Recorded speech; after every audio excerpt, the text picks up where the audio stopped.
आपल्या सर्वांच्या साक्षीनं या ठिकाणी पक्षप्रवेश होत आहे।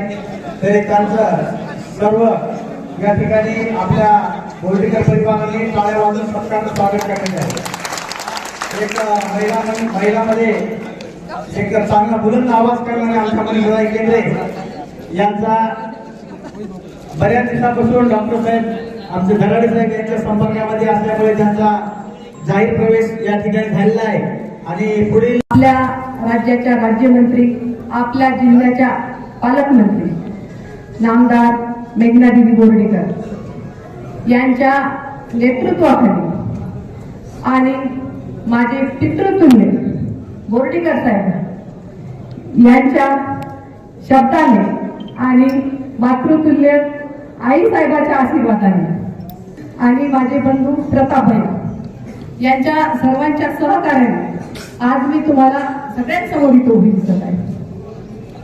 खरोखर आपल्या जिल्ह्याच्या पालकमंत्री, जेव्हा मी महिलात काम करते तेव्हा कुठेतरी माझी महिला कशी सक्षम होईल, माझी महिला कशी समोर जाईल, माझ्या महिलाला प्रत्येक गोष्टीत कसा न्याय मिळत, हे सतत माझे प्रयत्न असतात की माझ्या महिला भगिनीने बघितलेले आहे। आणि जेव्हा माझ्या जिल्ह्याचं नेतृत्व आणि कर्तृत्व एका महिलेच्या हाती आलं तेव्हा खरोखर तिने साक्षात डायरेक्ट मी कधी तुम्हाला बोलले नाही, पण माझी मैत्रीण रंजनाताई असेल, माझी मैत्रीण सविताताई वाघमारे असेल किंवा सुनबाई असेल, सगळ्यांना मी अभिनंदनाचे मेसेज फोन केल्याच्या नंतर त्यांनी पण एवढं यानं माझं कौतुक केलं की अरे वा तुम्ही कौतुक करताय। मी म्हणलं मी कौतुक करते ते तुमचं किंवा पक्षाचं नाही, तर मी कौतुक करते माझी एक महिला एवढ्या उंचीवर गेली म्हणून मी कौतुक करते, मला अभिमान आहे।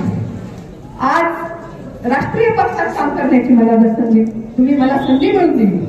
खरोखर तिने तुम्ही जो माझ्यावर विश्वास ठेवलाय, बाबा म्हणून का काका म्हणून सवय होईल, काकांनी जी मला संधी दिली, खरोखर तुम्ही जी मला संधी दिली त्या संधीचं सोनं करण्याचा मी प्रयत्न करत। जेव्हा मी तो पक्ष सोडून इकडे आले, प्रत्येक पक्षाची काम करण्याची पद्धत वेगळी असते, तिथे ती हळूहळू नक्कीच मी शिकेन सगळ्यांकडून। आणि कुठं जर चूक झाली तर तुम्ही हक्काने मला सांगा।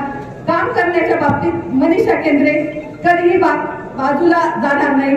मनीषा केंद्रेचं नेहमी एकच गीत वाक्य, जरी अंगावर साडी घातलेली असली म्हणून ही बाई समजू नका, ही एका पुरुषासारखी ताटमारीने उभी राहणारी आणि पुरुषाच्या बरोबरीने काम करणारी मनीषा केंद्रे।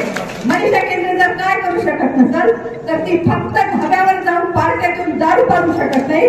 बाकी तिथे तुम्ही 24 तास काही काम सांगा, कधीही सांगा, एनी टाइम सांगा, ही मनीषा केंद्रे त्या टायमाला तात्काळ उभी राहून पक्षाचा वाढीचं काम करण्याचे प्रयत्न करेल। राष्ट्रीय पक्षात मला काम करण्याची संधी दिली त्याच्याबद्दल मी सर्वांची आभारी आहे।